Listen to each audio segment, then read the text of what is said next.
नमस्कार। बहुत बार लोग पूछते हैं कि गुरुजी, मेरी कुंडली में क्या ज्योतिषी बनने के योग हैं? तो उन्हें आज मैं उत्तर दे रहा हूं। ज्योतिष का प्रमुख कारक ग्रह बुध है।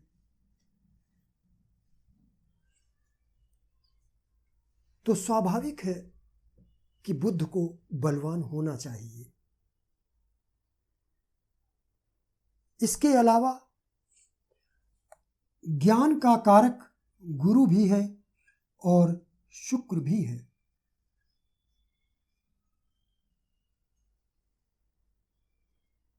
फिर चौथे नंबर पर सूर्य आता है। सूर्य प्रकाश का कारक है और प्रकाश का मतलब है ज्ञान। सूर्य देव ने ही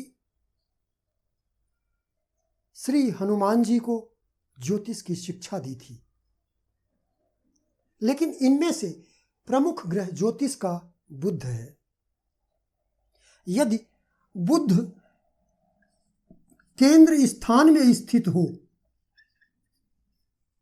बुध यदि केंद्र में किसी भी केंद्र भाव में लग्न, चतुर्थ, सप्तम, दशम, बुध किसी भी केंद्र स्थान में बलवान होकर स्थित हो तो व्यक्ति का रुझान ज्योतिष की तरफ होता है। अब यदि शुक्र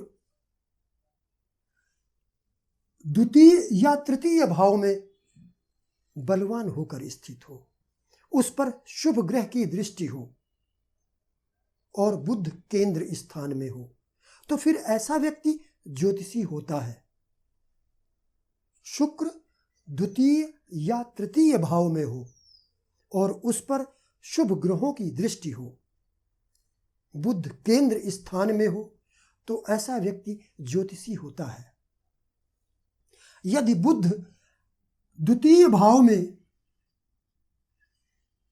उच्च राशि में स्थित हो जाए, उच्च राशि तब होगी, शुक्र की उच्च राशि मीन है, तो यदि लग्न कुंभ का है तब मीन राशि द्वितीय भाव में होगी। और शुक्र यदि द्वितीय भाव में स्थित है, मीन राशि में, उच्च राशि में, और बुध बलवान होकर केंद्र में स्थित है, तो ऐसा व्यक्ति निश्चित रूप से एक बहुत ही अच्छा ज्योतिषी होगा। यदि इस बुध पर या शुक्र पर, लग्न पर, दशम भाव पर, इनमें से किसी पर गुरु की दृष्टि भी हो तो ये योग और ज्यादा प्रबल हो जाएगा। यदि चंद्रमा पंचम भाव में अपनी शुभ राशि, स्वराशि या उच्च राशि में बलवान होकर स्थित हो, शुक्ल पक्ष का हो, पक्ष बल से बली हो, तब यह योग और ज्यादा प्रबल हो जाएगा। तो ज्योतिषी बनने के लिए सबसे पहला ग्रह है बुध। इसे बलवान होना चाहिए और केंद्र में स्थित होना चाहिए। दूसरा ग्रह है शुक्र, जिसे द्वितीय या तृतीय भाव में होना चाहिए। इस पर शुभ ग्रहों की दृष्टि होनी जरूरी है। या फिर यह शुक्र द्वितीय भाव में उच्च राशि में स्थित हो। इसके अलावा अष्टम भाव का भी बहुत महत्व है। अष्टम भाव गूढ़ विद्या का भाव है, तो इसलिए अष्टम भाव का संबंध भी आपके लग्न, लग्नेश, बुध, शुक्र आदि में से किसी से होना जरूरी है।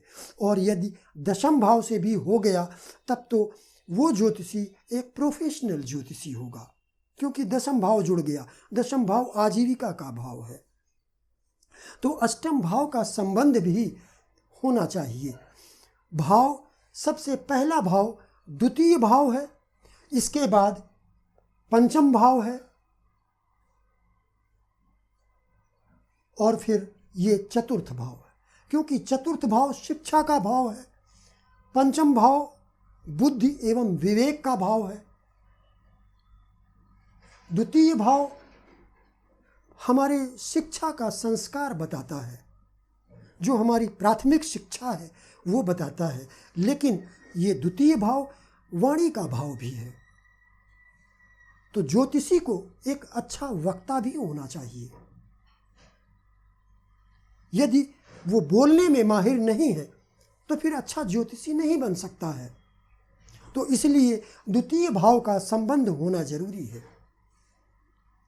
तो इसलिए द्वितीय भाव का बलवान होना जरूरी है, द्वितीयेश का बलवान होना जरूरी है, बुध का बलवान होकर केंद्र स्थान में स्थित होना जरूरी है, शुक्र द्वितीय अथवा तृतीय भाव में हो, शुभ ग्रहों के द्वारा दृष्ट हो, अथवा द्वितीय भाव में उच्च राशि में यानी मीन राशि में स्थित हो।